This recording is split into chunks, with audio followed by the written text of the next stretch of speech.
sama dengan surat An-Nas ya, karena memang turunnya berbarengan, penyebabnya sama. Yang kemarin sudah kita bahas dua pertemuan yang lalu bahwa Nabi terkena sihir.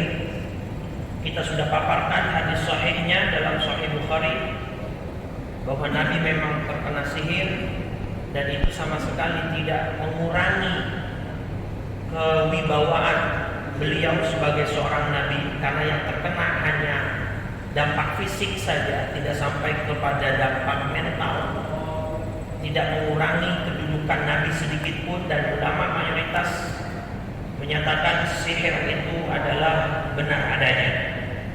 Di dalam surat Al-Baqarah sudah kita singgung juga ayat 102, bagaimana Allah menyatakan atau menceritakan tentang kisah dua makhluk atau dua manusia bernama Harut dan Marut yang mencoba saat itu mengajarkan warga Babilonia ilmu sihir, yufarriquna ma bainal mar'i wa zawji, dan juga bagaimana cara memisahkan sepasang suami istri dan lain sebagainya. Jadi pembahasan dalam surat Al-Falaq dan surat An-Nas itu pada umumnya sama, karena penyebab turunnya sama dan turunnya berbarengan.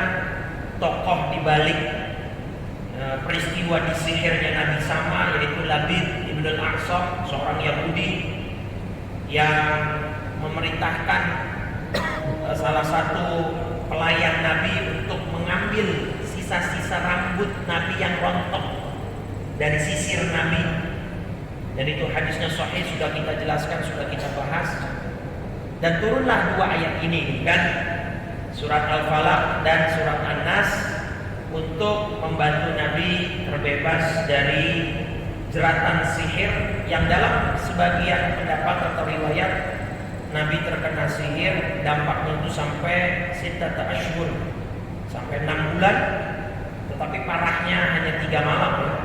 Sisanya hanya efek-efek yang kecil saja. Kemudian surat Al-Falaq itu jumlah ayatnya ada 5, surat An-Nas ada 6, maka totalnya jadi berapa?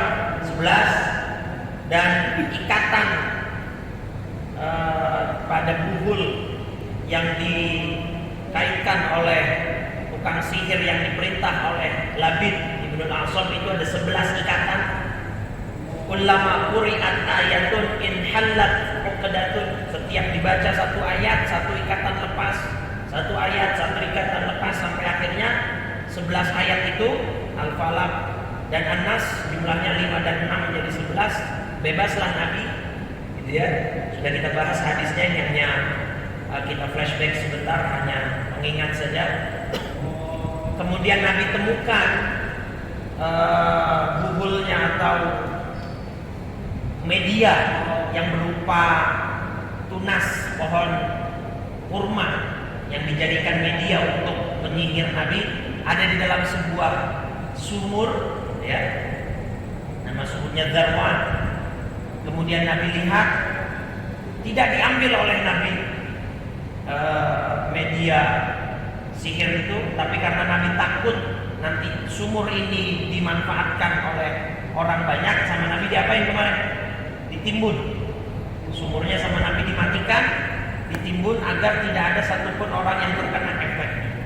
Jadi dengan rangkaian hadis dari Imam Bukhari dan juga ayat Quran surat Al-Baqarah ayat 102, maka ulama Ahlussunnah wal Jamaah mayoritas mengatakan bahwa Nabi memang benar terkena sihir, tetapi tidak sampai kemudian mencederai, gitu ya, mengurangi kewibawaan dan status kenabian beliau.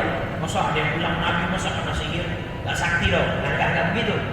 Justru hikmahnya salah satunya ya untuk gara-gara Nabi kena sihir maka turunlah surat Al-Falaq dan An-Nas kan gitu. Jadi semua yang terjadi, skenario yang Allah buat untuk Nabi Muhammad SAW itu pasti ada hikmah di balik itu semua, gitu ya.